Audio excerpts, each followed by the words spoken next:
What's up, everybody, and welcome to another episode of No Client Agent Privilege, aka NoCAP Podcast. It's your boy Evan, your boy Will. We are back under the Tiki Hut. We are back in South Florida, and we are back for the holiday season. Merry Christmas, Happy Hanukkah, Happy Kwanzaa, and a Happy New Year from all of us here. It has been a intense college football season already. Playoffs, 16 teams. Did the committee get it right? I guess. Maybe not. I mean, just because you say a blowout of Penn State, how many teams have gotten blown out of Penn State that were playoff caliber teams? A lot. A lot. I mean, every away team got blown out. And I think we can come to say, like, home field advantage in college definitely matters. Yeah, especially when it's a big game. Hell yeah. Like that, like a game that has never been as big as a game the has altitude been before, of really, where you're, first time ever playing. Like, Tennessee is not a bad team. No. But they go into the horseshoe and get shellacked. Yeah. by Ohio State. So it's like, can we say like the same thing with SMU going to Penn State? Kind of have to, because not like SMU is a pushover, no. But it's not to the extent that we're trying to say that Penn State was supposed to shellac them either. Like, being home definitely mattered. We can definitely say that now. So I don't know if we're gonna have a same change thing in that. with Notre Dame. I mean, they were up 27-3 most of the game. They had the late scores, right? Touchdowns. Yeah. So the score is not really indicative of what really happened. I agree. Game. It's just really interesting to see how, when the bright lights come on, brightest they've ever been, like, it really, the home field advantage, it seems. Well, even the Clemson Texas game, it really, you wouldn't have known with the score how close it was, because it really felt like Texas was in control that entire game. Like, 38-24 was the score, but it's like, it really felt like a 28-0 kind of win. Like, it really, I mean, you didn't really see Texas really getting too far ahead, but also not that Clemson was really pushing the issue to come back. And it's not like they really played a great game either. Like, Clemson did not really have their best game. Like, you're supposed to show up, and like you just said, all the away teams really had I don't want to say a tough time getting up. I just think, like, I don't know, the home team has the home field advantage. Yeah, but even, I mean, all of these are different conferences. I guess if Notre Dame was to be in a conference, it would probably be the Big Ten, so maybe Indiana, Notre Dame is like the closest to like an in-conference game. But all the other ones is Big Ten, ACC, SEC versus Big Ten, ACC versus SEC. Yeah.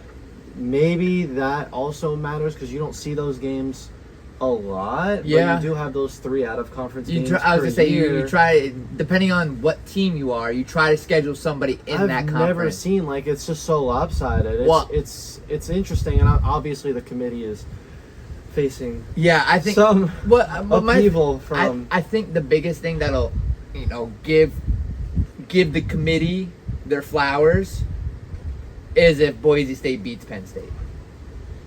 Like, that's going to be the only... That's going to be the only way that they'll be able to be like, look, this works. Like, those away games, like those home away games, those first few games, it might be like that, because home field advantage does matter in college football. Whereas, like, the best teams were in it, though. Like Boise State going up against Penn State in a Fiesta Bowl, neutral site, 2 really good teams. That's why I think maybe they should do neutral sites for all the games. Why not? Where do you play them, though? What? Where you go, you do the same thing? You would add, the bowl games that aren't New Year's 6, but they're above your, like Birmingham Bowl, Phillips 66. I know you would take mean. the bowls that are like more like, I mean, I guess how do you but how do you just what's the caliber of that bowl, just because of legacy?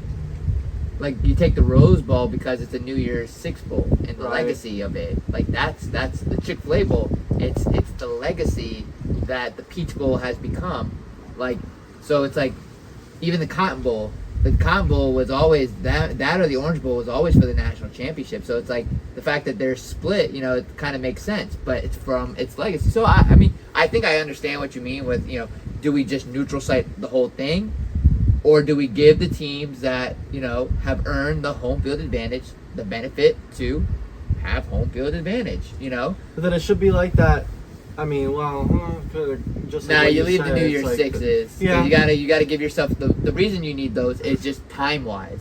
You need to do the New Year's sixes so you can give yourself time to get the next 2 games in for the semis. Right. So if you don't do the New Year's New Year's Six. the New Year's Six, what happens is you get crunched into playoffs or into NFL playoffs. So Yeah, I think it's crazy that they have the championship game on January 20th. what is that? Like a Wednesday, right? It's a Monday. It's Monday. But it's last year's championship game was on the 8th, which is where the semifinal games are now. Right. Because you give them an Whatever. extra week Yeah. or but, extra week to. I mean, this is an extra like 10 days. Like, you're pushing it back. Like, kind of like what you said. Like, if they expanded it anymore, they'd be playing until like March. That's what I'm saying. So- But that's the other thing is, like, do you as a program want to put your kids through 30 some odd weeks of football? Like, that's crazy. Like, not to mention right now they're dealing with transfer portal, NIL, you know, like all that shit that the coaches have to deal with. Like, if you're trying to tell a coach, hey coach, by the way, you got to go another month before your championship. If you're Yeah. if you're in Oregon or Georgia, you know, you already kind of know you're gonna make it to playoffs, or you know your team's good enough to make the playoffs. You're kind of planning on making it. Then because it's new, everybody is learning how to do it this way. Mhm. So it's like sometimes just because, you know, Oregon's the #1 team, they might have had a better preparation for the game than Ohio State because they had an extra week of playing. And Oregon is now coming off a 2-week bye, 3-week bye basically, to, you know, actually no, wait, it'll be almost a month to play a team that just played 2 weeks ago. You know, so I don't know. I mean, there's a lot of like I said. I think if Boise beats Penn State, it kind of puts all the rest to why, you know, who made it in, like that everyone deserved their shot. I mean, again, I don't think you take blame to SMU losing, to get kicked out, to put in a 3-loss SEC team. Again, I'm not 100% with the committee, but like for the most part, it was a first year. We live it. We did it. We can see what worked, what didn't work, and then we can change from Maybe there. they did try a little bit of an experiment. They Yeah, wanted and to, you know, switch it up a little bit. And at the end of the day, what team made it that everyone didn't think was going to be in the top 8? None of these. None of these, exactly. That's what I'm saying. Like, did anybody really make Except it? maybe like Indiana. Because like they hadn't really beat anyone super good all year, which I think we talked about. Yeah, and we also said that like Indiana's, you know, the strength of schedule, like winning is winning though at the same time, and then you go in and you play in Notre Dame, you only put up 17 points. You had this high potent offense against this really good defense, and you know it showed what happened, and that's okay. That's why we play the game. We play the game to see how things turn out. Same thing with the Navy game. Right. Navy, Army, both played Notre Dame. We had Army looking good, no, but who did they play? Go into Notre Dame, a very good defense, and they locked it up. So again, and that's kind of like I said, that's why we play the game, because you never know who's going to show up on a Saturday morning or a Saturday night, depending on what time you're playing. Notre Dame gets to keep all their money, by the way, from the college football playoff for being independent.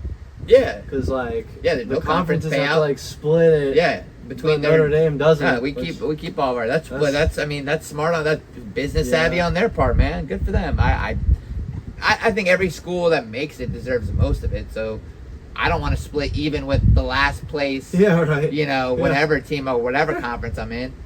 Like, who just like placed last in the SEC? Not Vandy this year, but you know, even just to break off a piece of them, just because they're part of our SEC, like. You know, like what did you guys do for us? Yeah, it's probably Mississippi State. I think it might be because they were bad this year. So, but yeah, agreed. I mean, I don't know. I mean, I feel like Georgia and Alabama. You know, the guys that bring in the big dogs, and then you give it a little bit to Tennessee and Texas, and you split them off for whoever's left at the top. They get the most. So, but yeah. Oh, Oklahoma's probably pretty bad too this year. So, Yes. They might have finished last. First year in that SEC, baby. Yeah. It hurts bad. Yeah, except for Texas. Yeah, well, yeah, exactly. Texas is the Good only for one. them. Yeah, but I mean, again, and that kind of was always the argument of why Texas shouldn't have been in, a couple years ago. So, but yeah, I mean, I think at this point it'll be interesting to see how the season finishes up. I think it's a long season. I know for West Boca, 15 weeks. That was a long season. Like, I mean, at least you win a state. They won a state championship out of it. It's like, okay, that was just high school. Imagine doing that plus another 5 weeks for college. So you just did your 12-game season. You didn't even start your playoffs, and now you're into your playoffs. Now you still got another full month and a half if you make it to the championship. So that's crazy to me. Like, it's got to be, torture on the body. Like, Yes. I hope these boys are, because longevity in the athletic trainers. Dude, the longevity in the step it football up. game is already short enough as it is. Yes. Adding an extra month and a half of intense, adrenaline-filled football. Like, some games you just can kind of cruise through, and like you don't have to really get up for it. Sometimes that can bite you in the ass, but for the most part, if you have those games, you don't have to go 110%. You can do your 90 and you're just better. Yeah, you're right. just better than that Yeah. team. That whatever team, that FCS school, whatever it might be, you're just better. But these games, you can't do that. And you've got 4 of them to make the championship. And if you lose 1, you're gone. So, whew. But anyways, back to the holiday specials. Yeah. NBA, Christmas Day. viewership up. Yeah, I think they averaged like 5.25 million viewers Solid. or something like that, which is up from I think, the past like 3 years or something like that. The one thing that I always look at is why can't they do the Christmas jerseys anymore? I don't know. That bothers so me so silly. much. Like, It's so that, silly. That It's one day a year. Why? legitimately kills me, because those were probably the hottest selling jerseys too throughout the year. Some of them. Those The ones mid-season, with the sleeves on them too. Bro. those were OG. The shoes used to be better. The Christmas Day shoes used Always, to be better. always. The shoes I on don't Christmas know Day what's going release on. was always better. That's what I'm saying. Try They just want, the saying, NBA just doesn't want to put in viewership's down. effort. Yeah, They don't want to put in the effort. I don't know. They're all crying about Luka being down for another month or so now because of that calf strain. So stop putting so much emphasis. Find somebody else. Put a little love to Wembanyama. Yeah, and he's been hooping too. He just had a 40-piece. Yeah. The other night, Christmas Day Christmas against Day. the Knicks, Christmas Day. Yeah. which got spoiled, but Yeah. I mean, You a know. loss will ruin that. So. great player. I think. But that show a little love. it's Show Christmas Day. Let's wear some jerseys. Dude, anything. Literally, It's the NBA Finals. Let's throwback put the jerseys. trophy on the court again. Could you imagine the San Antonio old black jerseys with the green and pink and orange on it? Christmas those Day? Christmas Day? Woo! Maybe I ain't a some San sleeves? Antonio. I ain't a San Antonio fan, but those would be hot. Yeah, Oh man, I love those. we're so. cooking up better ideas. Yeah, I here know. than- Hey, NBA PA, you better be paying me for this. I already paid my Yeah, right. dues. Yeah, So, but and then also not only viewership for that, but viewership for the NFL and Yeah, it's Netflix. I thought we kind of talked about this. When I first looked at the headline that was NBA viewership stuff, I'm like, a lot of people don't have Netflix. Right. But then I saw, the NFL did really well on Netflix too. I bet. So that's a good thing for the NBA. Whichever way you look at it now. Yeah, what was I gonna say? Well, they should be then- lucky that there's only 2 games instead of 5 games for the Christmas Day. Thanksgiving? No, Oh. Christmas Day. Oh, NBA. For NBA. Yeah, 5. 5, right? games. It's 2. It's every It's two, Suns, 3 hours. Nuggets, Celtics played the. No. No. Celtics played somebody. But Warriors and Lakers. That was on Christmas Day? That was Christmas Day, wasn't it? No, am I wrong? I might be I wrong. don't know. Knicks, Spurs. Knicks, Spurs. And then. Oh God, it's gonna kill me. But anyways, but the viewership, yeah, like you just said, it was good for them no matter what. Yeah. Mavericks, Timberwolves. Mavericks, Timberwolves. Yeah. Thank you, 76ers, yes. Celtics. Yeah. Yes, okay. That Yep. was- And then yeah. Lakers, Warriors, right?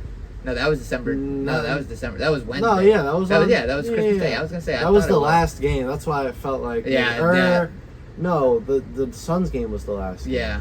Either way, it was a good slate of games. No, they did the lineup. The lineup was great to exactly what you were hoping for on Christmas Day, because you were ready to go. Like, you were like, those games, you're like, okay, I want to see these matchups.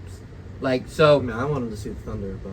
Yeah, I know you did. I know you did. It's all good. Don't worry, you'll get. Nah, we need them on Christmas Day again. They haven't had a Christmas Day game. Since I was gonna say for a while, like So I mean, even still though, I think the matchups were great though, except the 76ers. I mean, but they planned this out, Yeah, before a the year season ago. started. A year ago. Well, they basically plan out come whoever's final. They weren't saying, "Oh, Joel Embiid's not going to be playing." Or, well, that even too. know But if they Paul also George plays, so they do it like they do the matchups kind of like playoffs. So like whoever played each other in the playoffs, they try to get them on Christmas Day for viewership purposes. So it makes them logically, it makes the most sense. Because it gives them a possibility of playing each other again, but without having. And Steph is always.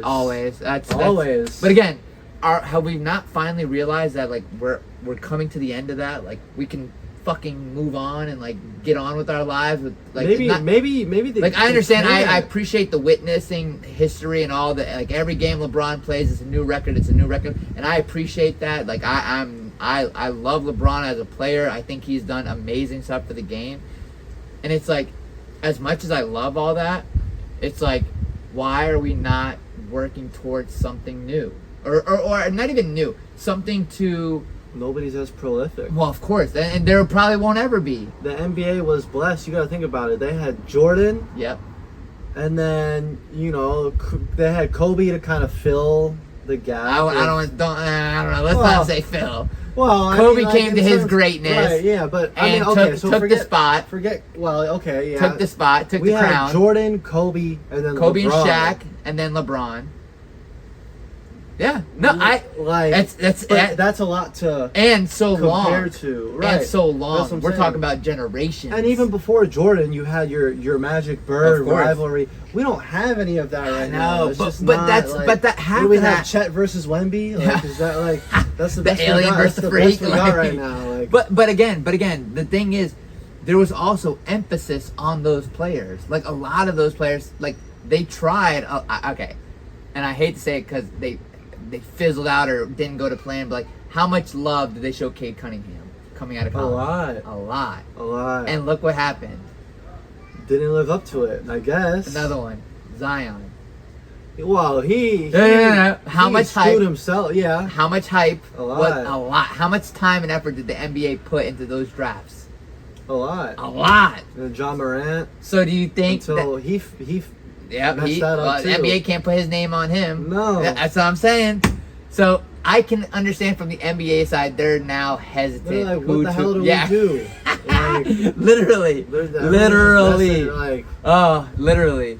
We can't put our name on some French guy. And then Jason Tatum's like too corny to be like the face of the league. Yeah, he's a little on the. He would just like act. Love him to death as a player because I think he's one of the best in the league right now. But the corniness, like, it's honestly, if he had his own like podcast, not podcast, but his own like what's his name, the angry voice, like mediator. No, what? I don't know. You're saying like his own shtick or something? No, like his own shtick, but like he had a anger translator. Like, but for his comedy, instead of him actually saying this, you've never seen the Obama angry translator? Oh, you got to Google that one day. Oh, that's hilarious. Those are hilarious. It's Key and Peele. So funny. Okay. So funny. And then again, like you go around, SGA is too quiet. Yep. I love the way that they do their interviews, but it would. Some people say that it would be better if it was just him doing the interview instead of the whole team being there. I don't know. I honestly love it. It's different. I feel like we need a little different. And could be. I think Ant talks too much. Yeah, that. I think I don't say he talks too much. I wouldn't say. There's just something about. I don't know. Like I don't want to sound like ignorant or something, but I think he doesn't score enough, or I think average something. 20, yeah. I think. I don't know. I could be. Anthony, for me, Edwards. I mean, like, I think him just being on the Wolves just puts he's him in a averaging bad 25 a game, Right. which is, you know, No, the no, Wolves, he's good. No. The Wolves screwed up the team by trading. Well, okay, so Carl that Towns. yes, so that is the don't big thing for understand. and Ant. I think Ant took that kind of as So a stupid. teammate. I think he took it as like, well, this organization screwed me, because like, what am I supposed? Because now I got to go average 25 and 30 a game to just. He'll probably end up leaving. That's what I'm hoping. I hope he's smart enough to tell his agent, yo, Yeah. let's go. Fine. I don't care what they have to trade. Find something. I'll take a pay cut, whatever it is. Because at this point for him, sitting in Minnesota for the next 5 years is going to do what for your career? You ain't winning. Minnesota ain't bringing in nobody. Right. So I don't know. That's just. And then it could be Giannis. I feel like they tried Giannis already a little bit, you know. But when for they were Giannis, why do you hot, want to they go won to the one championship and Yeah. all that stuff? Like, he was hot then. Like, we Yeah. talked about it a lot. You know, Greek freak, blah blah blah. I don't You know. know, There's you sit down and you look around the room and it's like, But- you look at everyone and it's like, the yes, but also not really. It's gonna be all the exceptions. It's gonna be somebody able to work out a specific trade that has to go through the whole league. It's gonna be a dramatic change in the shift of the league, whatever the trade is. But that's the only way I see him, because his next contract is gonna be disgusting. Anthony Edwards. Yeah, Yeah, like it will be. so. Like for him, Great player. You know, obviously. Young. obviously, the market's been set by other people that are. He's on the cusp of. He's right behind some of those great guards that have been paid recently, Mm-hmm. and he's still young. So, with that said, you're still trying to find that core group of guys to put him with. When you're Minnesota, which I don't know why they wouldn't, you trade your entire team. You keep Anthony Edwards and Karl Anthony Towns, and you build around them. Yet you go ahead and you split one, and you keep the Rudy Gobert on your team. Like, what are we doing, front office? Oh, it just Bad. irks me. I heard it was like a me. money move or something like that. But even that, it's like- I heard about that too. But there's ways. So in the NBA, because of the rules and the exceptions for certain things for certain players, if they had a good cap guy or a girl, whatever, they could have easily found ways around it and paid the apron, and it would have been fine. But that's not my job. My job is to make them pay. So that's all I have to say on that topic. But again, on the Netflix NFL, I like the setup. I like the broadcast. I like the broadcasting. J.J. Watt, I think, nailed it. I think he Yeah. found his true career calling now to finish his career. Yeah, that would be nice. You know, to see him more often. Yeah. Streaming is just the way. It's sad. You know, people have said that the NBA viewership has been waning because you need like 4 different. Yeah, that one's Like, annoying. You know, illegal streaming is Yeah, huge for sure. and For sure. you know, taking it away, is that gonna make people buy it? Maybe not, because I think people would just be like, I don't want to watch it. Then. yeah, then I don't want to watch it. So, is Netflix doing any more games? That was the only games, right? They didn't bid on anything else. I don't think so. No, I don't think so. I mean, that'll be interesting to see if they keep up with that. If Netflix, I know Netflix. After the success that this was, well, I I know Netflix is just trying to do. it's a 3-season deal, but no more this year. Just Christmas Day. Just Christmas Day, so 24, 25, 26. Yeah. Okay, and then because the whole thing is with Netflix right now, they are trying to buy out the whole live event sports world, basically. And it's smart on their part because they're already upcharging for everything, so they have the influx to go out and do all this stuff. Like I know the Jake Paul fight, you know, I know they're doing WWE, like all that stuff. Like that's not cheap stuff to be buying or streaming. So, but again, I think every boxing promoter will tell you the kind of the same thing with pay-per-view. The money's just not the same when the fighters are not fighters, like Mike Tyson, Jake Paul, stuff like that. So they're willing to give up their cut or their piece of the action to let Netflix go ahead and take it over, because HBO on demand, Max, whatever you want to call it. You know, if we're not getting paid or they're not getting paid, whatever it may be, like we don't want to deal with it either. So yeah, I mean it'll be interesting to see how Netflix takes over this entirety of the live sports world. To compete with Prime and Prime, for some more NFL games. Yeah, I mean Prime, what, every Thursday? I mean, the only reason I watch is for Taylor. So. She's bad. You think? Taylor? Yeah. She's bad. She's bad. Holla at your boy. We're shooting the shot now Yeah. on the podcast. on the pod. That's fire. That's fire. So I guess kind of on the downturn here, winding things down. You know, we saw. You know, we talk about NIL a lot, but now people thought that Nick Saban left because of NIL, which he did. Is more seeming to be true now when you see that a storied coach from University of Miami basketball Larrañaga, decides to retire, and he comes out in his press conference and he really just says that NIL. This ain't me. This ain't what I signed up for. He went to the Final Four 2 years ago. 2 years ago, and then he said that 8 of his players transferred. I mean, that's worse than what happened with FAU, where it's like they didn't have success. They stayed one more year. They didn't have the same success. They didn't have the same success, so they all jumped ship. Which shouldn't be unexpected either. Right? That's fine. They shouldn't have expected to go undefeated or have that big of a season again. Jumping ship after you you just went to the Final Four. You're not going to try to run that back. No. Like you're all about the that money. Is bothersome. And it's like, I don't know. I can see it from a coaching perspective where I'd be like, what are we doing here? Yeah, why am I here? This? Why am I just trying coaching to make money, this? Or? Yeah. And the other thing is, it's not like those guys who probably stayed couldn't have gotten paid. They were at the University of Miami. I was just about to say, they were at the University of Miami. Like, come on now. Like, you can't tell me y'all go 20-0 to start the season and y'all ain't gonna get paid. Come on now, let's be real here. Duke just paid the highest NIL deal, like $8 million to their quarterback or something. Oh yeah, to the transfer. Yeah, the Tulane kid. Yeah. I mean him and like the private school money. Look at the BYU kid, the basketball 7.2. Woo! It's disgusting. Woo! 7.2. It went from zero to 100 so quick with NIL, and now you look at JUCO players are getting an extra year of eligibility. So like we're gonna have people playing until like 26, and if you're 27. I mean, for me, I think my biggest thing with the JUCO thing is just one. You don't get to go to JUCO for 2 years and then get another 2 years. That's not how that should work. It's 1 year because you went to JUCO. Period. Point blank. Period. You go. You do your time in the NCAA.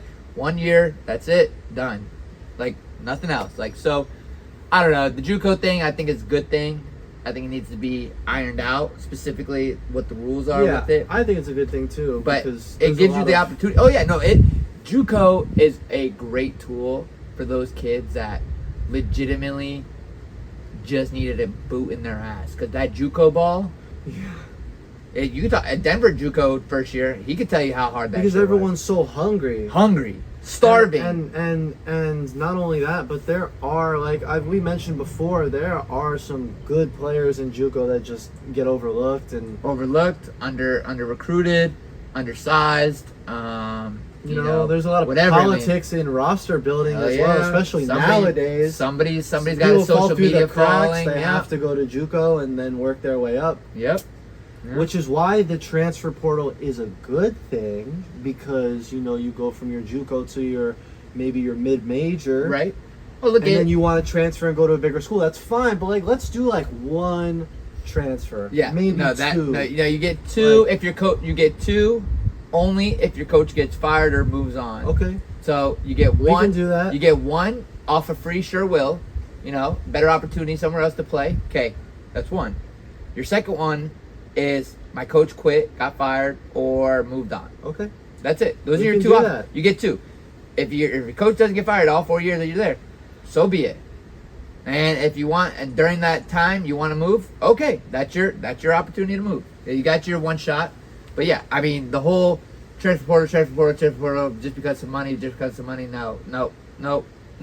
I am not okay with that. And then, like, the whole, like, fake medical red shirt, like, people, I mean, like, people using, like, stupid excuses to Oh get an yeah, I extra mean, year of eligibility. there's like, always something you can get. getting the extra eligibility, transfer portal, NIL, But that's on the NCAA, man. just It's same shit, paying different money. This is ridiculous. Like, it's happening in front of our eyes, and the NCAA has their hands tied behind their backs because of all the legal stuff. And just like this.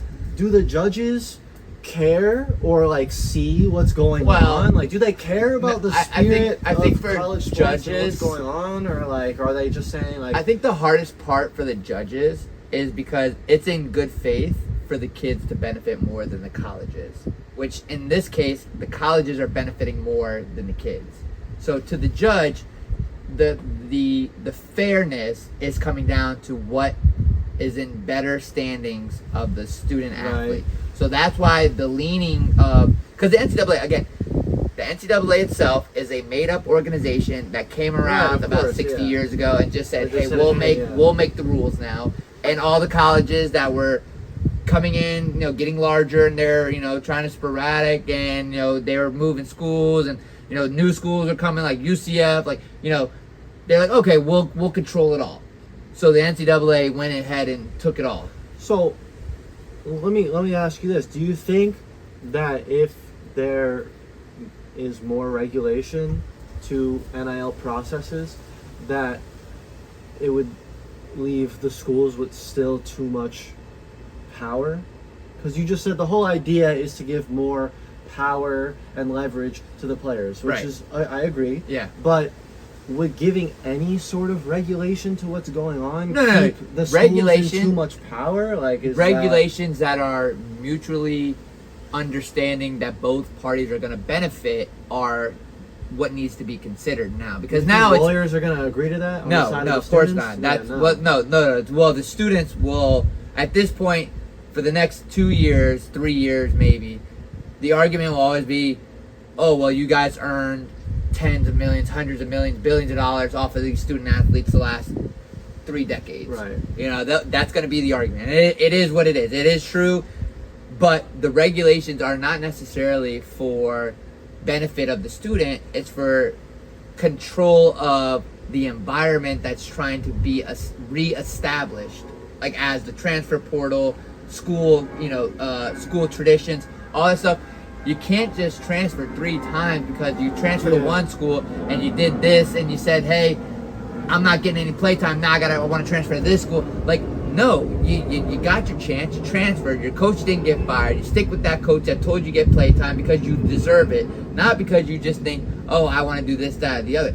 Now, again, on the other side, it's also on the coaching staffs to kind of put their foot down. If, like, it should be like a red flag, a kid's transferred 3 times. Just because he's a good quarter, like the kids that have already transferred 3 times, and coaches are still being like, "Oh yeah, come to us." That's on you guys. Like, I don't feel sorry for those coaches. Like, you're bringing in somebody that's already transferred 3 times. Hey, you do you. I don't care how good he is. That's already red flags to me. That he's just, even as you could look at it from an agent perspective, he's just gonna leave me as soon as another better opportunity is gonna come. How am I going to trust this kid? kid? Not about loyalty anymore. Right, exactly. And I think that's where the fallout Players are taking away the culture. And I think that's the fallout's going to be for the next 2-3 years is you earned this much money off of us. Now we're doing the same to you guys. How do you like it? Right. You know, nah, boo boo, blah, blah, blah, like that type of thing. No, yeah. So how do we get rid of it? I mean, will legislation help? Maybe. Will it obviously piss everyone off? Of course. What legislation makes everyone happy? So it's tough to say. It is what it is on the side of the student athletes making their money right now. Situation. Like it's just to the extent that, hey, we're at the point in the NIL world where it's really only been 3 years? 4? Yes. Yeah. Fourth year? Yeah. And it's to the extent where it's like already quote unquote out of hand. It is. I think it is. I think a lot of people think it is. I think a lot of people think it is. I think again the argument will always be the same for the next 3 years. Like, well, I'm just trying to feed my family. I'm just trying to make my money now. Because hey, at the end of the day, not all these kids will make it pro or make enough money in the pros to live. So why not make my money now? So I understand that, and I understand that part. And I can completely understand, because I've seen guys that I 100% thought were going to be studs in the league, get drafted, get cut, get back on the team, not make it, gone, 2 years in the league, gone. You know, it's just if you're not guaranteed a, you know, and nobody's guaranteed anything in the NFL. I mean, basketball, maybe you know you'll survive because you're that much better. That are on that upper echelons of a college athlete, like Cooper Flagg, somebody like that. Sure. Who's already, again, making a shit ton of money at Duke. He could probably play all 4 years at Duke and make more money than his rookie contract, which is absurd. So, yeah, I mean, again, I think we could go on and on about this discussion. We definitely could. Like, we could do like a whole special. Oh, I mean, I could do a goddamn Netflix special on this stuff. Like, we had our own TV show, and like, oh my god, it'd go all day. I mean, you should see. I mean, some of the emails I get with regards to NIL and stuff. It's just like, you're just like, man, I don't even know, like, because some of it's still unheard of. Like, some of these opportunities and stuff, like, you know, you just get them and you get an email and you're like, oh, maybe we will do that. Or, you know, maybe that money, maybe we should ask for more money. Like, it is, you know, the mathematics and analytics behind it are still, you know, fresh and coming up. But, yeah, I mean, for us, you know, it's every day is something, that's for sure. Especially here at LSC and NoCAP. We always got something cooking. So, but again, we'll save it for another episode. I'm sure in the next couple weeks with New Year's Eve Bowl coming up next week, another wave of championship games. Yes. We'll see if the committee got it right. Man, we can have that discussion. So, good all right, stuff coming up. Yep. So, for another episode of No Client Agent Privilege, aka NoCAP Podcast, it's your boy Will, it's your boy Evan, and we'll see you guys next time.